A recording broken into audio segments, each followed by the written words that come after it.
Welcome back to my channel. How are we doing? Now, if you're new to this channel, I do things all interior design and styling, and I also do lifestyle content as well.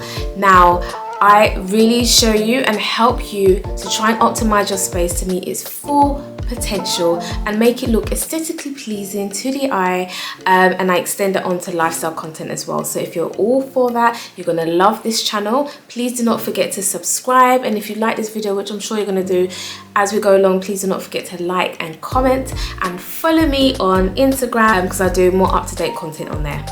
Now let's get to it. Now today's video, I'm going to be talking about interior trends. Should we follow or should we not? Interesting. And if we are following, how do we do it right? Now let me just tell you something first of all. Now I am for and against in terms of following trends, and I'm going to talk about it deeply in my video. However, what I would say is that please be authentic to yourself in whatever you do, and there may be things that you disagree with me. It's absolutely fine. Put it in the comments below. Let's have a conversation. But there may be things you may agree with me, and that maybe I might be able to sway your opinion on this one. So let's see. Now, everybody is following trends. Yeah, you're following a trend. Let me tell you that. If you didn't follow a trend, your house will probably look like this. Very outdated, very 1960s or 50s or whatever era you started off with and have not moved on from. We've all moved on, we've all evolved, we've all modernized our space, and that is a trend in itself, the modernization. Now, there are particular trends, design styles that are more prominent year by year, and that's fine. We may not be following all of those, but look around your home. There are some aspects in your home that are trendy, because when we go to home stores or when we're buying home decor equipment, usually the brands will go by what's in trend at the moment, and you will buy them. So it's influenced in your home whether you like it or not. It may be your particular style, and that is very, very good. And that is what I'm trying to encourage. Don't go for things because everyone else is doing it, because as I'm going to explain more, they're very fast going and you're not going to be able to keep up, and it's very costly. Yeah, there's so many cons and there's so many pros for following trends, and let's get into it in terms of being costly, cost effective. Now, when we follow trends, they're very fast paced. There are some trends that are long standing and they just keep going, they're evolving and they change, and there are some trends that come in, leave, and then they come back. So you may have particular items in your home that are now actually trending, whereas a couple of years ago they were seen as outdated. So hold on to those things. If you have bought something that's in particular style at the moment, hold on to it. Maybe store it somewhere in your loft or garage or wherever possible if you just want it out of sight, but I assure you it probably will come back. Same thing in the fashion world as well. So yes, and that's one way you can be cost effective, because you can bring back these items and be with the trend. Another way you can be cost effective is by looking at dupes. It's very costly to keep following on with the trend, because you would do something and a couple of months sometimes, when they're very, very fast, you will find that now you've bought this item and it's not actually with the times anymore. It doesn't look good, you're not feeling it, and you've just wasted money. So in order to try and prevent that, I would say try and choose something, or colors or textures that are a little bit more subtle. They're not so just be careful how you do that, because then if it is outdated, you're just gonna be having things that just look out of style in your home. But the best way to be cost effective, I would say, is DIY dupes and hacks. I love DIY because you can change it and you can just evolve the thing. So if you have like a vase and you've sprayed it like with texture, because modern organic is quite in at the moment, we're looking for like textures and natural elements. So if you're bringing more of a neutral taste to your room and you spray it more of a neutral tone, and now you're like, actually no, I want it black, you can easily just spray over it instead of going out to go and buy another item in that respect. So DIYs are particularly very, very good.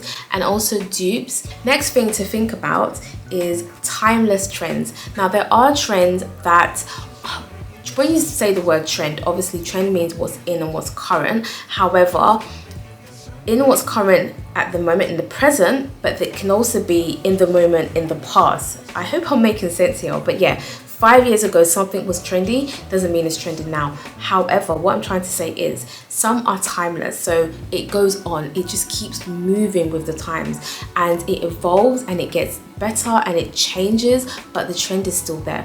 Let me give an example, monochromatic. Now, if I show you this example, this monochromatic style, you can see is quite classic, it's quite traditional. However, it fits in with the times now.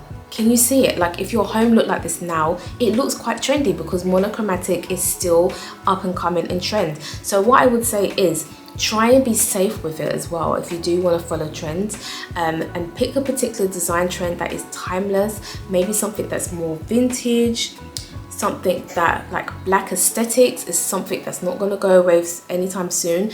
Avoid picking colors that are like color of the year and stuff like that. I know some people are going to get at me at this, but yeah, just try and avoid that if you do want your decor to be quite timeless and for the long run, especially if you're trying to be sustainable.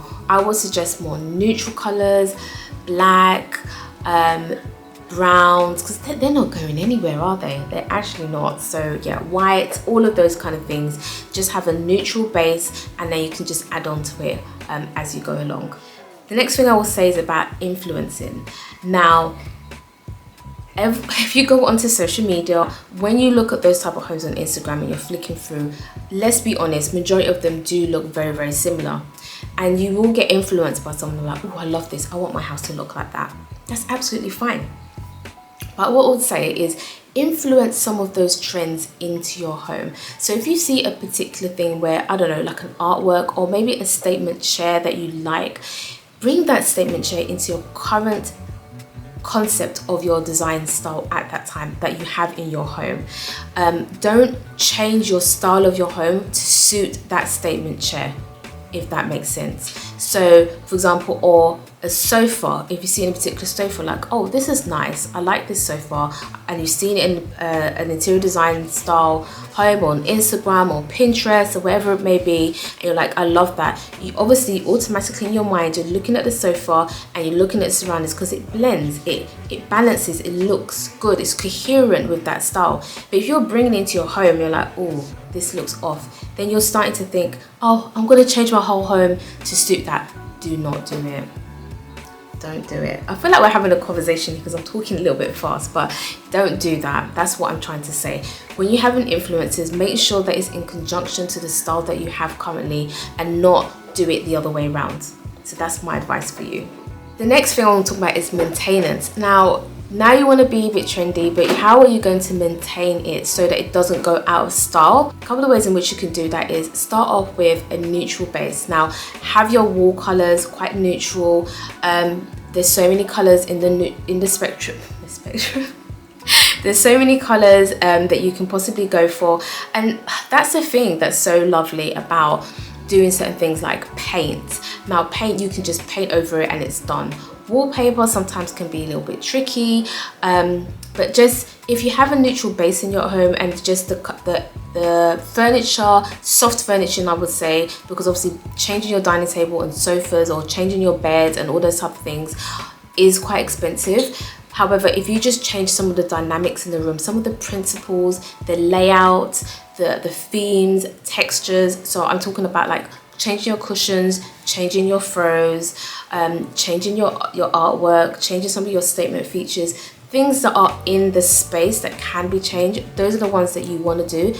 And then your theme is still there, but you're evolving, you're changing with the time. That's how you can kind of maintain being modern, being in trend, which I know some of you don't like that word, but yeah, being with the current style. That's how you can kind of keep it, by just changing some of those elements to suit however you're feeling or whatever's influenced you at that particular time. Now, another way that you can maintain the trends that you're going for is make it unique to you, make it authentic. Now, what do I mean by that? All of us have different tastes, all of us have our own sense of style, whether we know it or not. we only realize this when we see certain things or do certain things, and it moves as a type of emotion or feeling when we look at these things. And that is how you can interpret what your design style is. Now, I do have a video about knowing how to pick your design style, so go over to that video and have a watch. Have a particular design style or the particular taste or way of doing things, but you still want to be up and coming and a bit trendy. Just change it or adapt it to suit your needs. And in fact, did you know that one of the design trends of this year is individuality? So how about that? So it's all about individuality, being yourself and bring your authentic self to your design style and making it different and unique to your taste. So these are the ways in which I will probably pull it somewhere. You have to move because I'm editing, sometimes a bit difficult, but yeah. So these are the ways in which you can be following a trend, but doing it in a very smart, cost-effective, timeless, and what's the other word I use? Balanced and maintaining way, and authentic to you. So you can still follow trends, but if you follow these, then you're doing it right. The question is, should we follow trends? It's up to you. If I said that at the beginning of the video, you're probably like, oh, okay, all right, we're done. But yeah, there's more to it, which I've just explained. It's up to you, but you do have to consider these points here as well. Now, I hope you enjoyed this video. I hope it was useful. I hope you're going to follow or take some of the points that I have used, because I feel like it's very useful, especially now. Please come back for more videos. Please subscribe. Follow me on Instagram because I have more up-to-date content on there, and I will see you in another video. Bye.